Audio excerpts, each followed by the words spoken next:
मानसिक रोग क्या है और अध्यात्म के द्वारा मानसिक रोग कैसे खत्म किया जाए?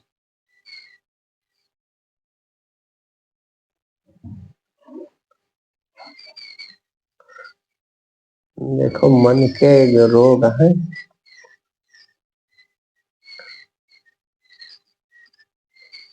मनोविकार मानसिक रोग है सब। जितने मनोविकार हैं मानसिक रोग कहे जाते हैं।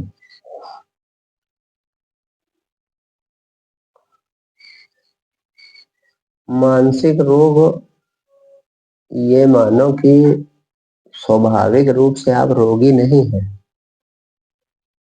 बल्कि जानबूझ के रोगी बन जाना। जैसे उदाहरण के लिए आप अपने आप में संतुष्ट थे।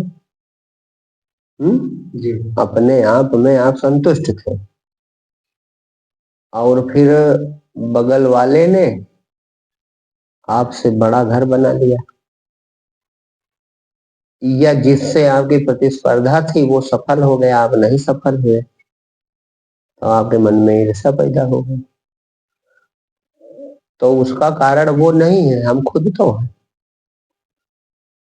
भाई। उसकी सफलता कारण नहीं है, ये हमारी सोच है। तो मनोरोग अपने आप आया कि नहीं? और ये फिर निरंतर बढ़ता रहता, निरंतर जो है बढ़ता चला जाता है। चाहे ईर्ष्या हो, चाहे द्वेष हो,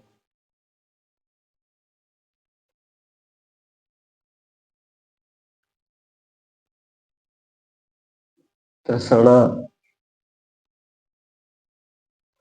और काम क्रोध लोभ मोह, ये तो स्वाभाविक होते ही जीव में, स्वाभाविक होते ही है। इसमें कोई ऐसी बात नहीं कि नहीं होते, सब में ये स्वभाव ही।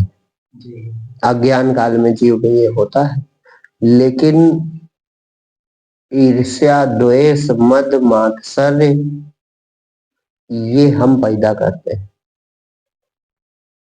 काम क्रोध लोभ मोह और अहंकार ये स्वाभाविक जीव में होते, ये मनुष्य में ही नहीं मानवेतर प्राणियों में भी होते। तो इनको मनोविकार तो कहा जाता है, लेकिन ये स्वाभाविक होने के कारण एक सीमा तक आवश्यक भी है। नहीं आवश्यक, एक सीमा तक ये आवश्यक है, क्योंकि ये प्रकृति में उत्पन्न होते हैं। अब प्रकृति में ही ईर्ष्या द्वेष भी उत्पन्न है, लेकिन वो तुम्हारी सोच पर, बुद्धि पर निर्भर करता है। कुमति है, जहां कुमति तहां विपत्ति निधाना, तो वो विपत्तियां बटोर लेता है अपने आप। और काम क्रोध लोभ मोह ये जो चार चीजें हैं, ये अगर प्रकृति देखो, प्रकृति देखो तो जरूरत भी इनकी है। जैसे काम ना हो तो सृष्टि उत्पन्न ना हो। और क्रोध का है, क्रोध अपने अपने की रक्षा के समय क्रोध आ जाता है। जैसे उदाहरण के लिए गाय ने बच्चा दिया, और जैसे उसने बच्चा दिया है उसी समय उसके समीप जाओ, चाहे जितनी सीधी गाय हो, तो देखो मारने दौड़ती। वो बहुत सीधी थी, लेकिन उसी समय जब प्रसव हुआ हो, बच्चा नीचे बछड़ा पड़ा हो, तब जाओ नजदीक तो मारने दौड़ती है। तो क्रोध का है, सुरक्षा के लिए आवश्यक है। आप रास्ते रास्ते जा रहे हो और किसी कमजोर को या किसी छोटे बच्चे को या किसी बूढ़े आदमी को कोई ताकतवर मार रहा है या उससे कुछ छीन रहा, अब उस समय अगर आपको क्रोध ना आवे तो फिर आप कायर हो। उस समय क्रोध जो है वो प्रकृति का विधान है, आना चाहिए। भाई किसी कमजोर को कोई सता रहा है और आप ताकतवर हो, रास्ते से निकले, आपने देखा कि अरे इसे तो नाक मार रहे, तो आप में उस समय क्रोध आना ही चाहिए। ये प्रकृति का मंगलमय विधान। और अगर उस समय नहीं आया तो फिर आप कायर हो। मोह है उदाहरण के लिए, जैसे चिड़िया होती है, चिड़िया भी घोंसला बनाती है, फिर अपने अंडे रखती है, फिर अंडों को उष्मा देती है, और फिर जब बच्चे होते हैं उसमें तो हमारे तुम्हारे घरों से दाना ले जा करके चोंच से डालती है। तो ये सब मोह में नहीं आएगा का? यहां तक आवश्यकता होगी प्रकृति में, इसीलिए ईश्वर ने ऐसा बनाया है। लेकिन जब बच्चे उड़ने वाले हुए जिस दिन, बस वो भूल जाते, उसके बाद अब मोह फिर विकार बन गया। जैसे बच्चे पंख आ गए, उड़ने वाले हो गए, बस फिर भूल जाते कि ये हमारे बच्चे, क्योंकि इतना उसके शरीर से होना था उतना हो गया। और जिस दिन बच्चे उड़ने वाले हुए, बस चिड़िया भूल गए। तो जहां तक पालन पोषण का समय था वहां तक मोह बड़ा सुंदर था, आवश्यक था। और उसके बाद अब ये मनोविकार बन गया, अब ये मनोरोग बन गया। कहा कि नहीं, हमने इनको पाला पोसा है, अब बुढ़ापे में ये हमारी लाठी बनेंगे। अब वृद्धावस्था तक हम आशा लगाए बैठे हैं, जब बूढ़े हुए अरे इनके लिए हम मर मिटे, ये हमारे लिए कुछ नहीं कर रहे। अब इस शिक्षा का मतलब ये नहीं कि बेटे को नहीं करना चाहिए, बेटे की नजर से जब बात होगी तो वो दूसरी बात है, माता पिता से बढ़ के कोई सेवा नहीं, कोई धर्म नहीं। लेकिन पिता की दृष्टि से अगर वो आशा बांधे हैं तो दुख उठाना उसको पड़ेगा, ये निश्चित है। वो तो भाई छोटी छोटी चीज में दुखी हो सकता है। तुमने पूरी सेवा की और थोड़ी देर के लिए चले गए, भूल गए, उतने में नाराज हो सकता है।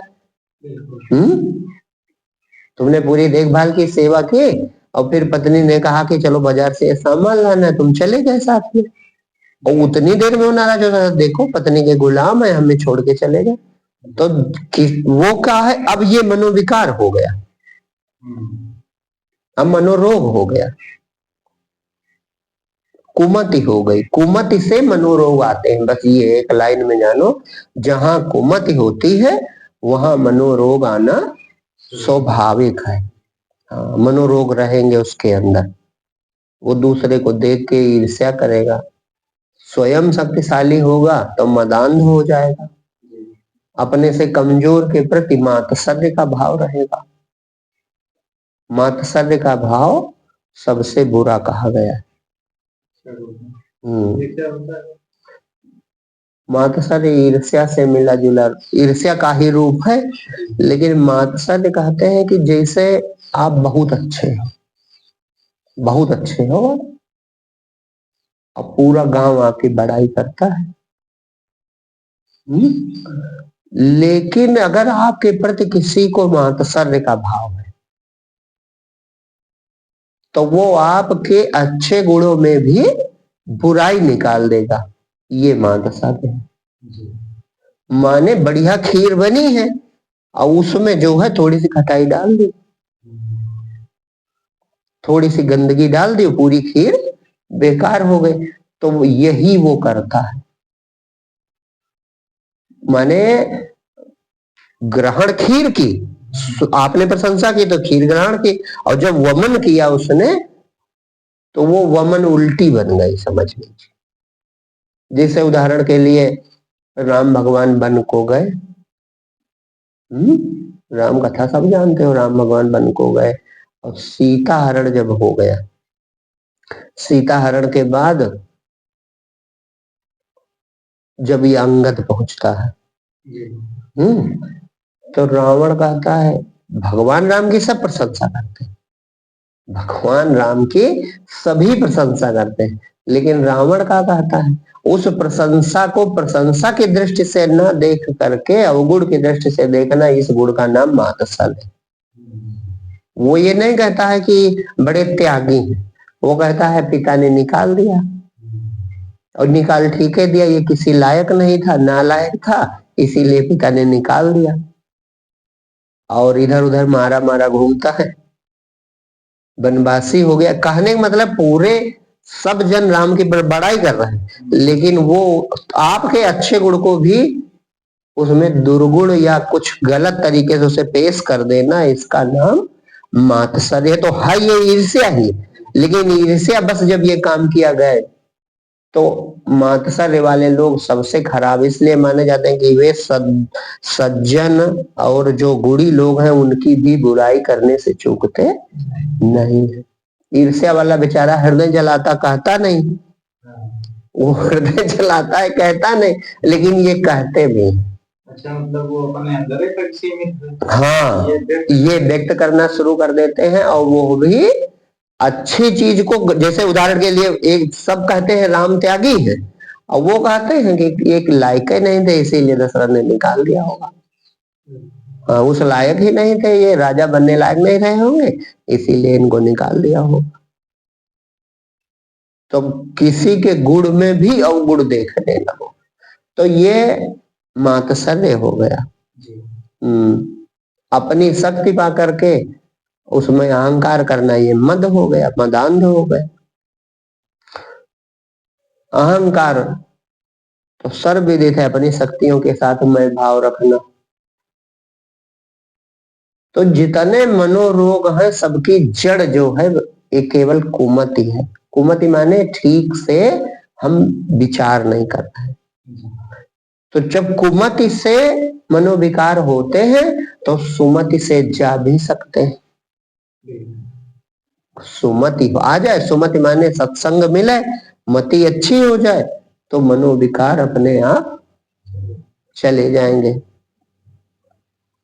अच्छा, इनका एक बहुत बढ़िया सूत्र है, बड़ी आसानी में चले जाते हैं। वो ये है कि अगर अपनापन आ जाए तो मनोविकार नहीं बचे। अपनापन आ जाए, भाई आपका जो कुछ भी मनोरोग है वो दूसरे के प्रति ही होगा। चाहे अहंकार का भाव हो, चाहे निंदा का भाव हो, चाहे चुगली का भाव हो, चाहे मद मात्सर्य हो, दूसरे के प्रति तो है। अब अगर अपने वो हो गया कि ये तो हमारा है तो होगा। आपके लड़के ने उन्नति की है, आपके लड़के ने 4 मंजिल का घर बना लिया है, आपके लड़के ने आपसे बड़ा पद प्राप्त कर लिया है, तो ये भाव एक भी आएंगे? नहीं आएंगे। तो ये अपनापन आ जाए अगर जगत के प्रति तो सब पीड़ा दूर हो जाए। सब रोगों की एक, हर मनोरोग की एक ही औषधि है, आत्मबोध हो जाए। सब मनोरोग की एक औषधि है, आत्मबोध हो जाए, कोई मनोरोग नहीं बचेगा। मने नहीं बचेगा, रोग की बात है खत्म। मन में ही रोग है और मन ही संसार भी है, ये भी जानो। मन ही संसार है, ये रहस्य हम नहीं जानते। तो हमको बाहर दिखता है जगत, हाँ, लेकिन बाहर नहीं। मन में ही शरीर ये वाला है और मन में ही जगत है। मन के अतिरिक्त कुछ नहीं। जानते हम इस बात को नहीं। मन को अभी तक हमने ठीक से नहीं जाना है। जैसे स्वप्न से समझो, स्वप्न बाहर दिखता है, बहरे तो दिखता है, और होता कहाँ है? मन में होता है। अब मन में सपने नहीं होता, सपने वाला शरीर भी मन में होता है। इसी तरह ये संपूर्ण जगत तुम्हारे मन में, मन में ही सब है। तो मनोरोग पूरे तरीके से तो कौन संसार है मनोरोग है? नहीं है, पूरा संसार ही मनोरोग है।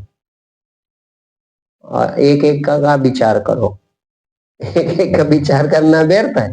पूरा संसार ही मनोरोग है। अब मनोनाश कर लो बस छुट्टी।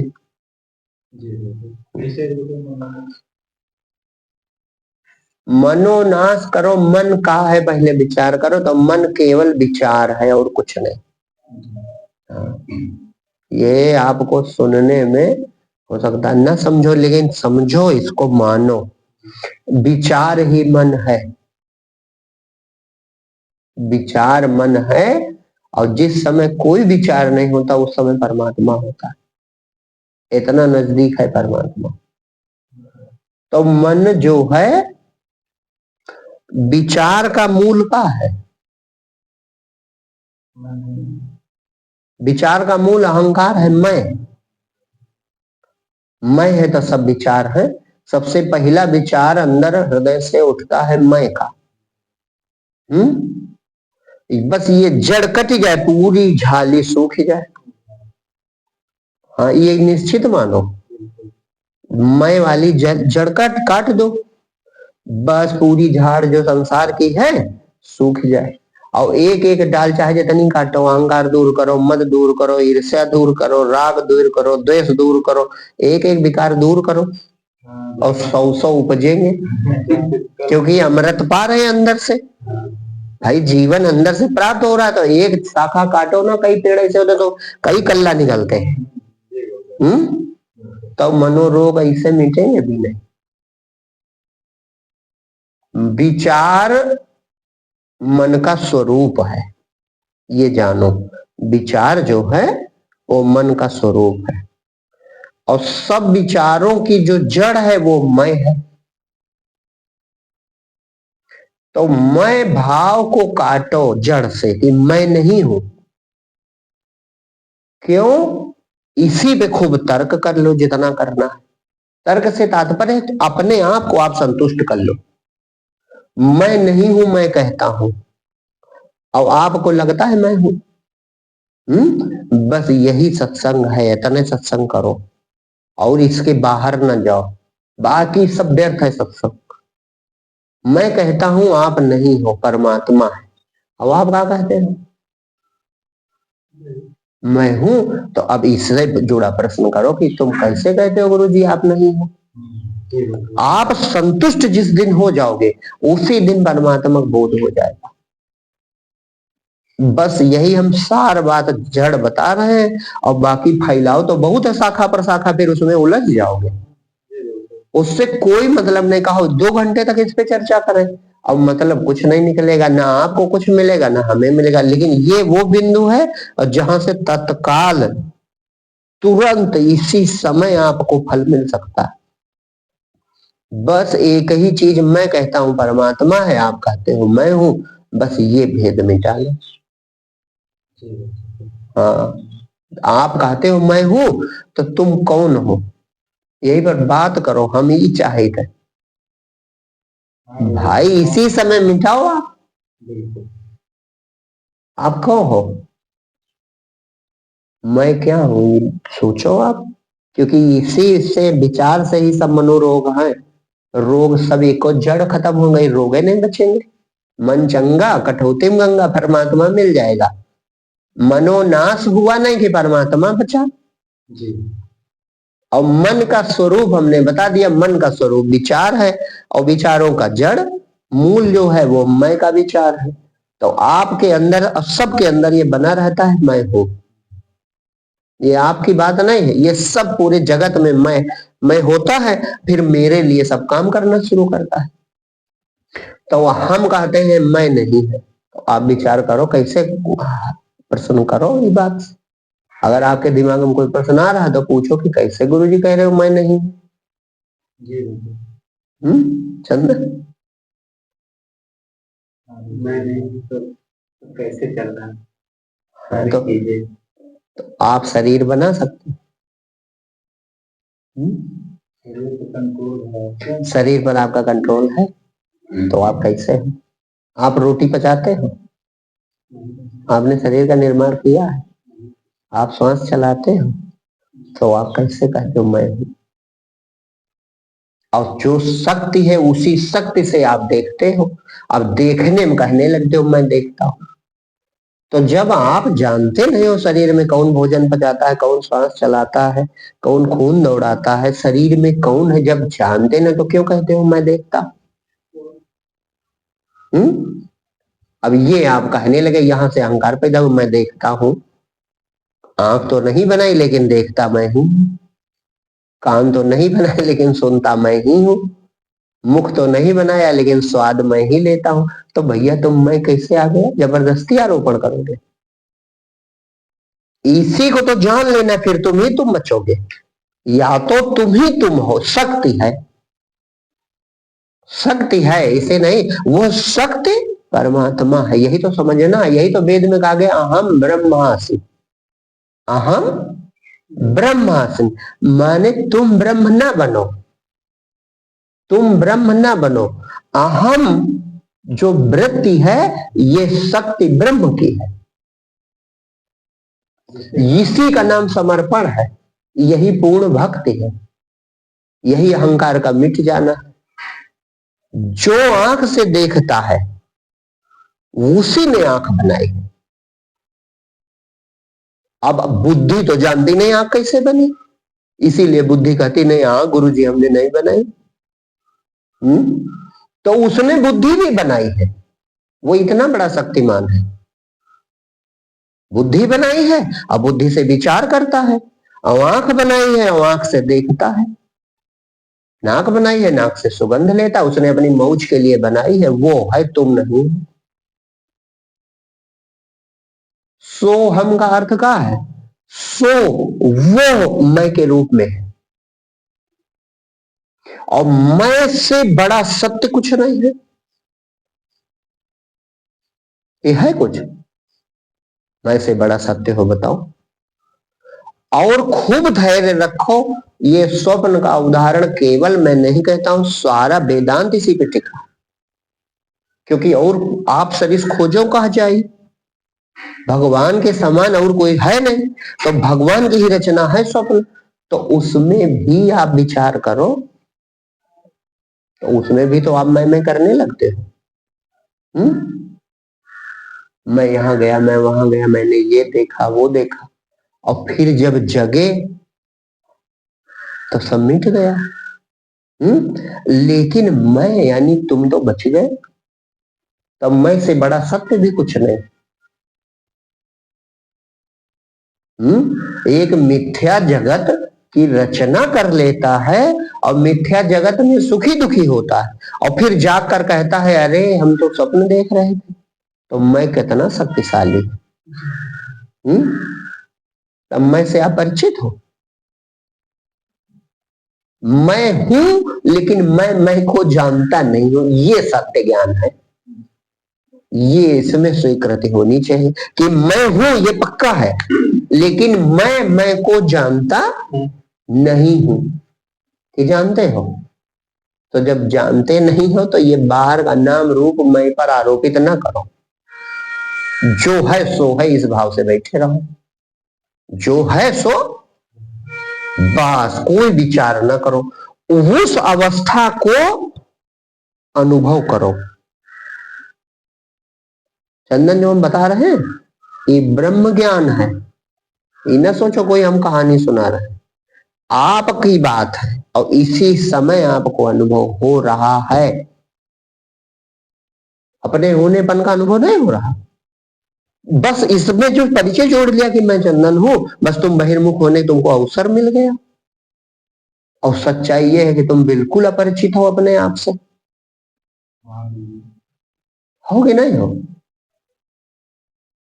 प्रश्न बने तो खूब पूछो, 1000 बार प्रश्न करो। हम कह रहे हैं ताकि तुम संतुष्ट हो जाओ, हमसे कोई मतलब नहीं, हम तो संतुष्ट हैं, हमारा प्रश्न हल है, आपका प्रश्न हल हो जाए बस अभी इसी समय बोध हो जाए। और वो जब शांत, जहां कोई विचार नहीं है और है आप चेतन, खूब गौर से सुनो, फिर ये जैसे स्वप्न गायब हो जाता उसी तरह शरीर और दुनिया सब गायब हो जाएगी और केवल चेतना बचेगी। और फिर नित्य निरंतर उसमें जो है, उसमें नहीं, वो तो अपने पूर्ण रूप है ही है। तुम्हारा भ्रम जैसे जैसे मिटता चला जाएगा, जैसे जैसे पदार्थ मिटते चले जाएंगे, जैसे जैसे मैं भाव मिटता चला जाएगा, वैसे वैसे वो चटक होता चला जाता है अपना स्वरूप। इतना नजदीक है परमात्मा, बिना शरीर के अपनी अवस्था आपका बोध हो गई, बस वही जन्म मरण के पार है। भाई शरीर का जन्म हुआ है, शरीर की मृत्यु होगी, और आप अपने को बिना शरीर के पा जाओ, कितना बड़ा कल्याण। और बिना शरीर के हो तुम, ये तो स्वप्न रोज सिद्ध कर देता। ये नहीं करता। तो यही चीज पर टिको। मैं तो हूं, लेकिन मैं से परिचित नहीं हूं। क्यों? क्योंकि जहां बुद्धि काम करना शुरू कर देती वहां से मैं साथ चालू हो जाता। अब आंख देखने में बुद्धि काम करती है तो कह देते हो मैं देखता हूं, और आंख बनने में बुद्धि उपजी नहीं थी तब तक तो कहते हो नहीं, आंख मैंने नहीं बनाई। जब कान का निर्माण हुआ तो बुद्धि काम नहीं कर रही थी तो कहते हो कान मैंने नहीं बनाए। अब इस समय बुद्धि बन चुकी है तो कहते हो नहीं, सुनता तो मैं ही हूं। तो जो सुनता है वही श्वास भी तो चलाता होगा, और वही भोजन भी पचाता होगा, और उसी ने शरीर को जवान किया होगा। तो ये वो बड़े वाले काम तुम क्यों नहीं कहते हो मैंने किए? इसलिए नहीं कहते क्योंकि इनमें बुद्धि कुछ समझ नहीं पाती। अहंकार संयुक्त बुद्धि हमेशा होती, मतलब बुद्धि संयुक्त अहंकार हमेशा होता है। अहंकार बहुत चतुर है, जहां तक उसकी बुद्धि पहुंचती है उसी चीज को अपनाता है, बाकी चीजें भगवान पे छोड़ देता है। ये नियम है। अहंकार कभी अकेला नहीं रहता, अपनी बुद्धि साथ रखता है। अब बुद्धि जहां तक पहुंच जाती है वहां तक कहता है मैंने किया, मेरा है, मैं हूं, और उसके पीछे नहीं कहेगा, क्योंकि फिर कोई तर्क करेगा तो बोल नहीं पाएगा, इसलिए नहीं कहेगा, जबकि है खुद है। तो ये अहंग एक विचार मात्र है, और ताकत जो है वो परमात्मा है। दो टुकड़े इसके करो तो ज्ञान हो जाए। मैं चंदन हूं ये विचार मात्र है, और मैं चंदन हूं जो कह रहा है ताकत, वो परमात्मा है। नहीं समझ में आ रहा?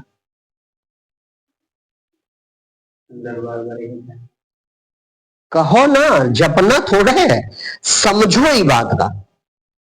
एक बार समझ लो अच्छे से, बस हमेशा ध्यान आपका, हमेशा ध्यान हुई, कुछ करना थोड़ा। जब निर्विचार बस ध्यान शुरू, आनंद शुरू, चैतन्यता बढ़ना शुरू, अपना स्वरूप प्रकट होना शुरू। इतना ये सरल है। मैं हूं कुछ कहना, अपना नाम नहीं, कुछ भी कोई परिचय कहना, ये विचार मात्र है। आशीष समझ में तुम तो समझो कि नींद आ रही? मैं आशीष हूं ये विचार मात्र है। लेकिन ये विचार किसी ताकत से तो उठता है, तो वो ताकत का है? बस तो तुम नहीं हो, अहंकार मिट गया। इतने में चंदन अहंकार मिटना है। जो हम बता रहे हैं यही है जो जड़ चेतन की गांठ खुल गई, और जिसकी नहीं खुलेगी तो चाहे जितना उपाय करो, क्योंकि हमने उपाय भी बहुत पढ़े हैं, बहुत किए हैं पहले, तो इसलिए हम कह रहे हैं वेद शास्त्र बहु कहो उपाय, और छूटना अधिक अधिक अरुझाई। छूटते नहीं और लोग उलझते चले जाते। और चूंकि हमने पढ़ा है तो कहो तो हम खूब विस्तार करें, जितना कहो उतना विस्तार करते चले जाए, लेकिन उससे आपका कोई लाभ नहीं होगा। मुख्य बात हम बता रहे हैं, यही जड़ गांठ खुल जाए अहंकार वाली। मैं देह हूं ये न मानो, मैं हूं, मैं देह नहीं हूं, क्योंकि स्वप्न की देह मिट जाती है, ये भी मुझ में अध्यस्त है, फिर भी मैं हूं। उस मैं को मैं जानता नहीं हूं, तो मैं वो परमात्मा है। तुम होते तो जान जाते। अहम ब्रह्मास्मि, ये मैं जो कर रहा है ये ब्रह्म है। तत्त्वमसि, जिसकी खोज कर रहे हो वो तुम ही हो, जिसे राम राम कह के जपते हो, जिसे पुकारना चाहते हो, जिसे वो परमात्मा तुम ही हो। तुम निराकार चैतन्य आत्मा हो, अकेले भरे हुए हो ब्रह्मांड में।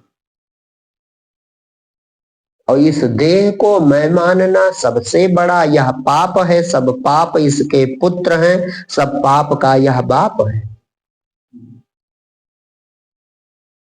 अहंकार ही पाप मूल अभिमान लिखा है। पाप की जड़ अहंकार है। अगर आपको ये हो जाए हम नहीं हैं तो कुछ करना है, तो तुम नहीं हो। ऐसी मौन दशा प्राप्त करो, मैं नहीं हूं और जो है वही कर रहा है, तो वो बाहर तक वही कर रहा है। जब माया क्षेत्र में आ जाता है बस अहंकार पकड़ लेता है, ये तो हम कर रहे हैं। और जब इसके बाहर बुद्धि के काम होता है तब बस मौन रहता, नहीं तो भगवान कर रहा है। उसमें नहीं कहेगा। जैसे आंख किसने बनाई? भगवान ने बनाई। और देखता मैं देखता हूँ, ले अब बंटवारा कर लिया। जबकि अंदर कभी आपको दो शक्तियों का अनुभव हुआ? एक मेरी शक्ति, एक भगवान की शक्ति, ऐसा तो हुआ नहीं। तो जब एक ही शक्ति है तो वही सब कर रही है, वही करता धरता है। लिखा नहीं गीता में, अहंकार विमूढ़ आत्मा। अहंकार से विमूढ़ हो जाने के कारण आत्मा जो है जीव बन जाता है और अपने को कर्ता मानने लगता है। अहंकार माने अपने को देह मानने के कारण। देह सपने माने थे तो अज्ञान था कि नहीं था? बिल्कुल। वही स्वप्न में भी तो अपने को देह माना, तो भ्रम था कि नहीं था? पूरा भ्रम था। तो बस वो उदाहरण भगवान ने बड़ा अच्छा बनाया जो जल्दी समझ में आ जाता है। अगर विवेकवान है तुलना करो तो समझ में बात आए। अगर न बना होता तो अन्य उदाहरण इतने कम एक अंग का वर्णन करने वाले हैं कि सिद्ध भी ना होता। कोई ऐसा उदाहरण नहीं जो पूरी तरह फिट बैठे। स्वप्न ऐसा है जो पूरी तरह फिट बैठ जाता है। लेकिन और स्वप्न से एक और बात है, जैसे उस दिन परसों भी कहा था, स्वप्न को बिल्कुल झूठा ना मानो। स्वप्न देखना क्यों? क्योंकि तुम रोने गाने क्यों लगते हो? तुम दुखी और सुखी कैसे हो जाते हो? इसीलिए उसको माया या मिथ्या कहा जाता है। तो उसमें भी तुम सत्य थे और तने सत्य इधर का जगत है, इसमें भी तुम सत्य हो। बस तुम ही हो अपनी माया में उलझे हो। जैसे स्वप्न में अपनी माया में तो उलझे थे, हैं? अपनी माया में उलझे थे और तुम ही ईश्वर हो। बस यहाँ भी तुम अपनी माया में उलझे हो। तो अध्यस्त वस्तु की सत्ता ही नहीं होती। ये सिद्धांत है, सूत्र है वेदांत का। अध्यस्त वस्तु की कोई सत्ता नहीं होती। तो स्वप्न अध्यस्त था तुम में, इसीलिए वो मिट गया। तो ये जगत भी तुम में अध्यस्त है। अध्यस्त का शब्द शाब्दिक अर्थ होता है कि अध्यास हो रहा है, माने आभास जैसा हो रहा है। जैसे अब वो उदाहरण पूरा नहीं है लेकिन समझाने के लिए, जैसे चौराहे पे नाई की दुकान पे जाओ, तो शीशे के अंदर पूरा चौराहा दिखता है। तो वो जो अंदर चौराहा है वो अध्यस्त है, भ्रम हो सकता है। मान लो ऐसा हो कि उसमें तुम भी प्रवेश कर जाओ तो उस चौराहे में घूमो टहलो, लेकिन वहां शीशे के अतिरिक्त कोई दूसरी वस्तु, बाकी चीजें उसमें अध्यस्त है। या जैसे फिल्म का पर्दा ले लो उदाहरण के लिए, पिक्चर हॉल में पर्दा लगा है तो पर्दे पर जो कुछ हो रहा है वो पर्दे पर अध्यस्त है। नहीं अध्यस्त है, छपा हुआ है। अध्यस्त माने छपा हुआ है। तो प्राप्त क्या होगा? प्राप्त होगा पर्दा और प्रतीति होगी अब ऊपर पूरे पिक्चर के, पूरी सृष्टि की। आग भी लगती है, बस भी जा रहे, पानी भी बरस रहा, लेकिन उसकी कोई चीज तुम नहीं चाहते। देखकर आनंद लेते हो लेकिन उसकी कोई वस्तु तुम, क्योंकि तुम पहले जानते हो, निर्णय करके गए हो कि वहां कुछ रखा नहीं, देखने भर का है ना। देख के मजा लेना है 3 घंटा, फिर घर चले आना है, वहां कुछ रखा। भूखे हो, सामने आ गया ठेले पे सेब, तो खाने की कोशिश नहीं करते। काहे? जानते हो पहले से निर्णय है ना कि यहाँ कुछ रखा नहीं है। अब यहाँ क्या है? यहाँ दृष्टा उसी में प्रवेश कर गया एक शरीर से। उससे भाई वो भगवान का जादू तो उससे बड़ा होना चाहिए हमसे तुमसे, तो हमारे तुम्हारे में दृष्टा अलग रहता है। और प्रभु ऐसे कलाकार हैं कि वे दृष्टा का भी प्रवेश करा देते हैं। जैसे स्वप्न में तुम भी प्रवेश कर गए, उसी का भाग बना। अब उसमें केला खरीद खाने लगे। खाने लगे कि नहीं खाने लगे? अब उस वाले काल्पनिक शरीर का वहां पेट भी भरने लगा, जैसे पिक्चर के अंदर वाला जब वो अब चित्र खाता है तो उसका पेट भी भरता है ना। तो यहाँ दृष्टा ने प्रवेश कर लिया, वह इतनी गलती हो गई, गलती कहो या उस बनाने वाले रचनाकार की खूबी। तो हम तो है हमारे सपना और हम अपने को इसने एक शरीर माने बैठे हैं, इसीलिए इसके पार की बात नहीं जान पाते। लेकिन मुझ आत्मा चैतन्य में ये जड़ जगत है कल्पना। आत्मा रूपी दर्पण में संसार प्रतिबिंबित हो रहा, ये सत्य ज्ञान है, यही ऊंचा ज्ञान है। जैसे स्वप्न तुम्हारे मन रूपी दर्पण में प्रतिबिंबित होता था। अब जादूगरी ये थी कि अगर अलग से तुम देख रहे होते तो न फंसते, तुम भी उसमें प्रविष्ट हो गए एक शरीर से। और जब प्रविष्ट हुए, ज्यों ही प्रविष्ट हुए, बस भूल गए कि धरती का बनाने वाला मैं हूं, आकाश बनाने वाला मैं हूं, वस्त्र बनाने वाला माने सृष्टि का निर्माता निर्धारक मैं हूं, ये भूल गए, बस उसी में फंस गए। ऐसा सपने में रोज होता।